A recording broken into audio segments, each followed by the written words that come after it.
तमाम परेशानियों के बाद बिहार सरकार अब जग गई है। बच्चों को पहले परेशान करती है और फिर कहीं न कहीं उनके लिए सुधार भी करती है। तो क्या सुधार है और क्या परेशानियाँ आती हैं आप लोग तो सब जानते हो। चलिए आप कहीं न कहीं इस बात से आप अवगत हो गए होंगे कि कहीं न कहीं जुलाई में सीटेट देने वाले भी हो सकेंगे शिक्षक भर्ती में शामिल, इस बात को तो आप जान गए हो।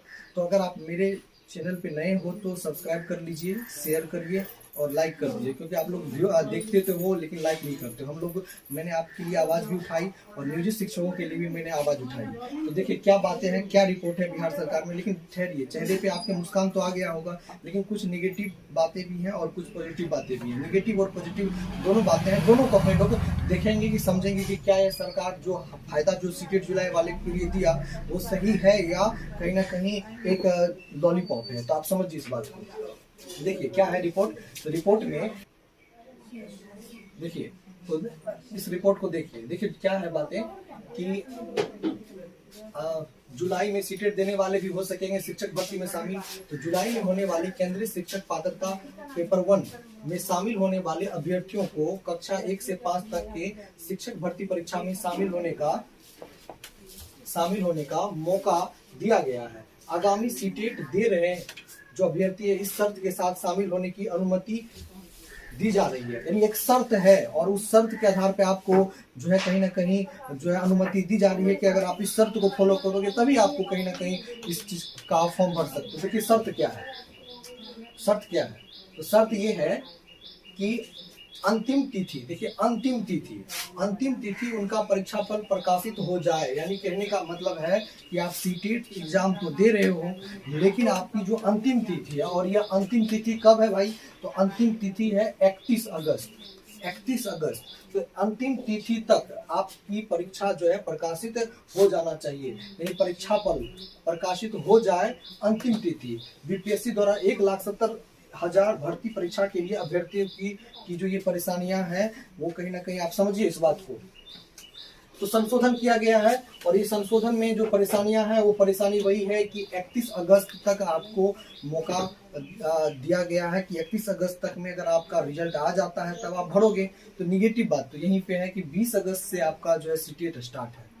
तो 20 अगस्त से आपका सीटेट स्टार्ट है और सीटेट की प्रक्रिया है जो 1 महीना चलती है।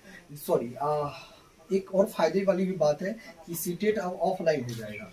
तो जब सीटेट अब ऑफलाइन हो जाएगा मान के चलिए तो आप कहीं ना कहीं फायदा तो है, लेकिन 10 दिन में रिजल्ट आना तो ये तो संभव तो नहीं लगता है 31 अगस्त तक में आए। तो अगर आ जाए तो बेटर है, अगर नहीं आए तो ये आप लोगों के लिए निगेटिव पॉइंट हो सकता है। तो एक बैरियर दे दी है गवर्नमेंट, वो है 31 अगस्त। तो 31 अगस्त जो है एक बैरियर है।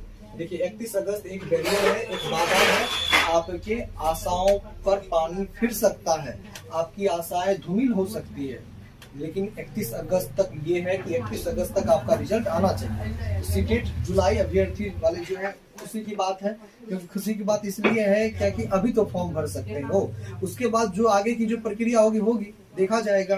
और आवाज, एक चीज और, आवाज आप अपना बुलंद रखोगे, क्योंकि जैसे ही आवाज धीमा पड़ गया ना तो आपका जो है फिर वो 31 अगस्त बैरियर ही रहेगा।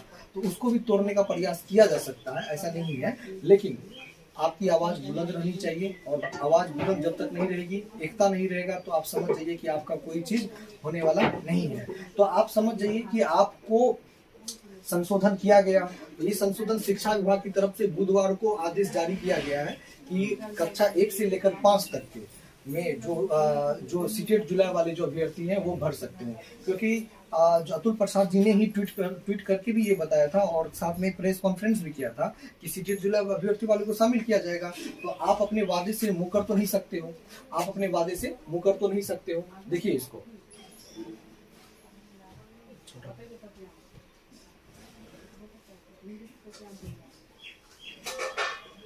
छोटा करो तो आप देखिए इस बात को। तो 31 अगस्त आपका एक बैरियर है। 31 अगस्त से पहले ही आपका रिजल्ट आना है।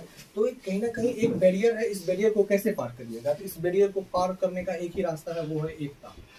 अगर आप लोग जितने भी सीटेट जुलाई अभ्यर्थी वाले हैं वो एकता रखिएगा और ट्वीट पे ट्वीट जो है गवर्नमेंट को करते रहिएगा। अब आपका ट्वीट जो है, आपका ट्वीट ये होना चाहिए कि सर ये जो बैरियर है इसको बढ़ाइए, या तो इसको बढ़ाइए, या पहले तो फॉर्म भर दीजिए, क्योंकि आपको आपके लिए एक सुनहरा अवसर है।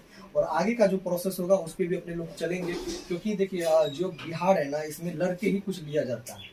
आपको बिन लड़े हुए, बिन ऐसे आपको कुछ देने वाला कोई गवर्नमेंट है नहीं।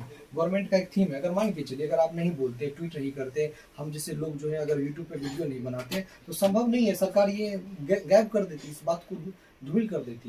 लेकिन सरकार ने कहीं ना कहीं आप लोगों की बात को सुनी है, तो ये कहीं ना कहीं बहुत अच्छी बात है। उसके लिए आपको सराहनीय कदम है उसका, उसको आपको कहीं सपोर्ट करना चाहिए। देखो, नीति जरूरी है।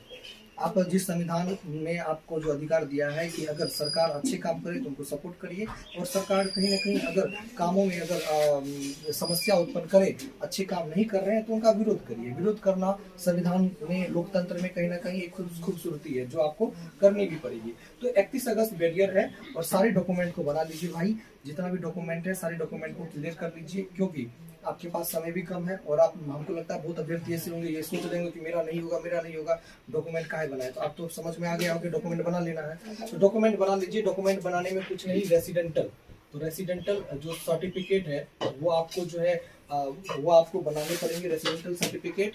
और रेसिडेंटल सर्टिफिकेट जो होंगे वो आपको पिता के यहाँ से होना चाहिए, महिला अभ्यर्थियों की बात मैं कर रहा हूँ। और जो कास्ट सर्टिफिकेट होगा, कास्ट सर्टिफिकेट किसके लिए, ओबीसी, ईबीसी, और उसके बाद जो भी जो आरक्षण का दावा करते हैं, इसके लिए नॉन क्रीमिलियर आपको लेना पड़ेगा। नॉन क्रीमिलियर जो कि आरक्षण का दावा करते हैं, ठीक है, जो आरक्षण का दावा करते हैं उनको नॉन क्रीमिलियर बनाना पड़ेगा। तो मेरे ख्याल से नॉन क्रीमिलियर में थोड़ा सा समय भी लग सकता है। लेकिन एक चीज और मैं आपको बता दूं कि सरकार ने आदेश तो बहुत दे दिया है कि किस तरह से आपको सारे कागजात बनाने पड़ेंगे। तो मैं अगली वीडियो में मैं आपको बताऊंगा कि सरकार ने क्या क्या आदेश दिए हैं और नए आदेश सरकार का क्या है। अगर आपको कंटेंट अच्छा लगे और मेरा सपोर्ट आपको लगा होगा कि सर ने सपोर्ट किया है, तो चैनल को लाइक करिए, सब्सक्राइब करिए और शेयर करने का प्रयास करिए।